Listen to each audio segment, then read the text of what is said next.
Hi, welcome to Observations. Welcome to Observations with the Palm Coast Observer. I'm your host, Brian McMillan, Executive Editor, and I have with me the Flagler School's Teacher of the Year, Khady Harmon. Hi, Brian. Welcome. Thank you.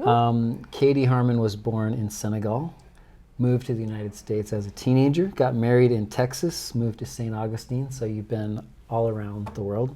And here you end up, all of that has culminated in landing right here in this studio in Palm Coast. Yes. Yeah.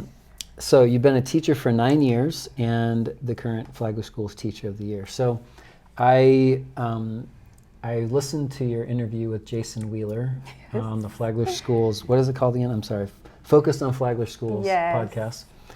And so I wanted to kind of pick up on a couple things that you guys talked about there. So for example, who would you say is more sarcastic, you or your students? I would say my students. Really? They cause me to change up my humor. And so I think they are. And I pick up on it really fast. You like working with teenagers? I love working with teenagers. Why is that? Because it's a fun part of life. I think that journey from puberty to being responsible, it's like you get a little bit of, I'm a child, but I can be responsible. They have great conversations, so. Just can't say the word puberty. My kids get all excited, all nervous about it when that comes up. Yes. They definitely are special. So, and I think sarcasm it makes things a little bit easier for me. So you can say things, but then play it off to where I'm serious, but still enjoy them as children. So, yes. Can you tell me about one of your favorite teachers that you've had when you were a student? Who comes to mind? My dad. My dad was an English teacher, actually, and so I remember all the stories that he'll come home and tell us about, and I was like, I could never be a teacher. I will never do that, Dad. I can't do it. He's like, yeah, don't do it. Just don't. And here I am. So here I am. So what's the mark of a good teacher like that? Was your dad a good teacher? I think so. You're never his think he did very well with his children. So, and my dad is 78 years old now, and he still has students that he had a long time ago. Still, get in touch with him. So I think that he did a great job. I think that a great teacher is one that, first of all, knows their content and relates it very well. Because just being smart is one thing, but being able to relate to an audience of so many different personalities, so many different backgrounds, and also being able to pull gifts out of people. I know it's very cliche that teachers do that, but it's the reality, especially right now with the generation that's been in front of the computer for so long. They pull the gifts out of people? What do you mean by that? Because a lot of kids don't know what they can do until you pretend like you don't know they don't know. So for example, you'll have a child that's been told their whole life they can't do math, and all of a sudden you're like, you're really good at math, and they start believing that. And once they do, it's like it just takes off. And it just takes that one person to believe that you can do before you can. So I think it's amazing to do it every day. This summer, you tweeted, "Teach like a champion, build relationships." Yes. So what does that mean to you? I think that I'm going to start backwards with build relationships first, because that is the number one thing that gets me to school every day, is to come in the parking lot and you have these kids that start talking to you before you put your book down.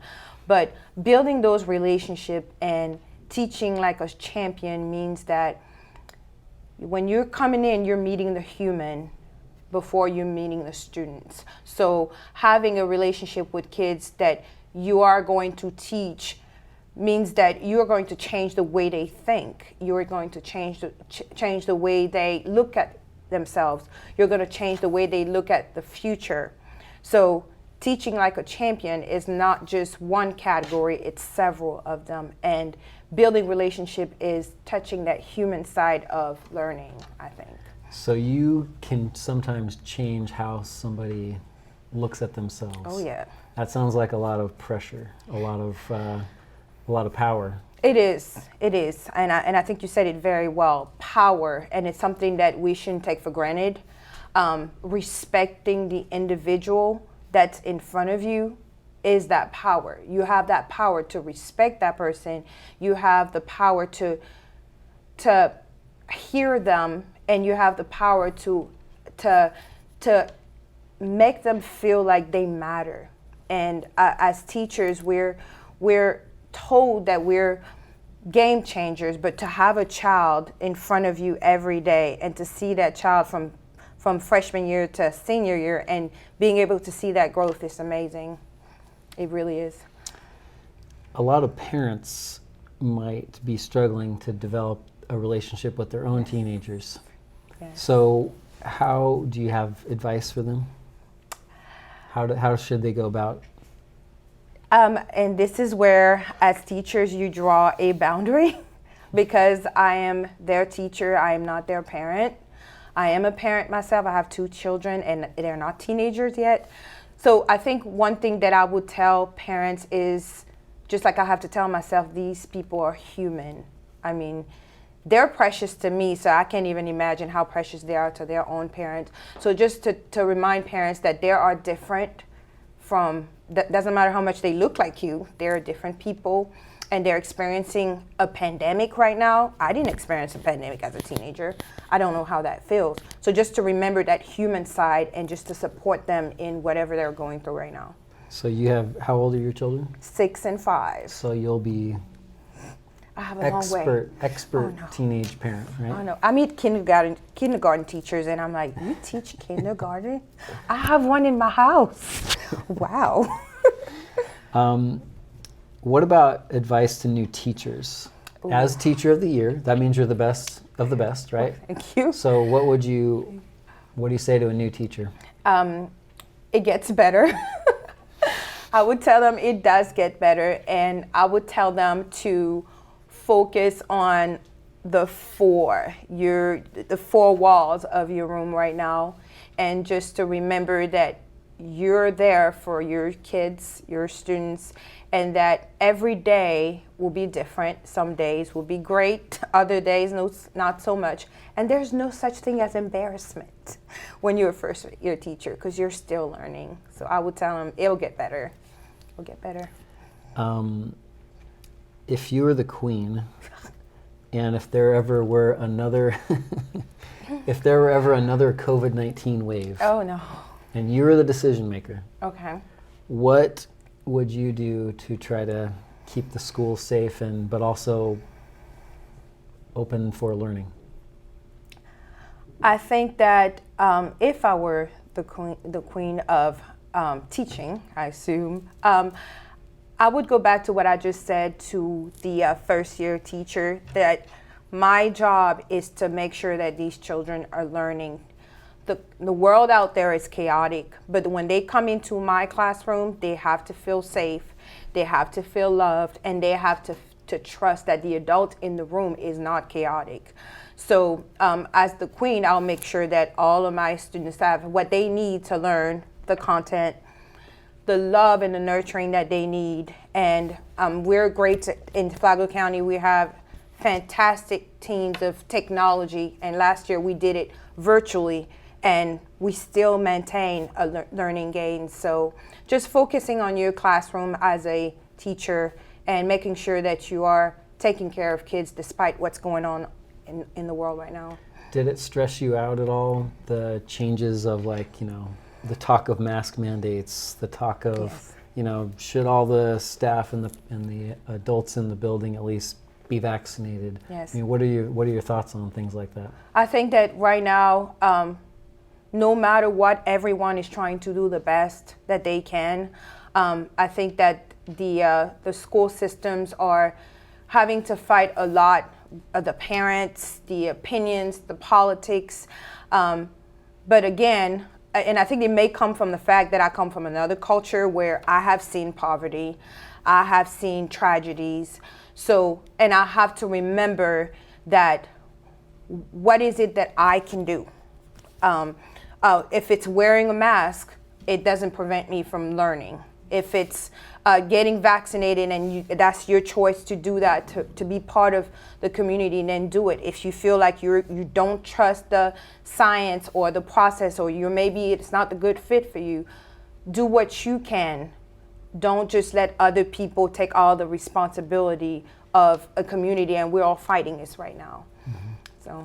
So with a background in Senegal, and what is your perspective as you look at, like, what defines the United States? You know, what is the sort of personality of the United States? Ooh, I don't think there's one. I think that one thing that the United States has that's still attractive today is the fact that you can be an individual and you can work hard and you can succeed.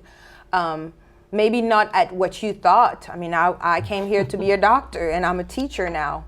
So, but I've succeeded in my own goals of becoming an adult of values, an adult that's independent.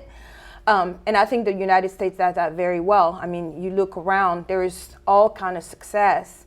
And to remember that what makes the United States what it is are the immigrants. The ones that are still coming today, the one that came before. And just to always be able to welcome differences and embrace them. You also said on the, well, we kind of talked about this already, the fact that your dad was a teacher. Yes, yes, he was. Why did you think teaching, you said this on the Flagler, Focused on Flagler Schools podcast, but why did you think teaching was so bad that you really didn't want to do it?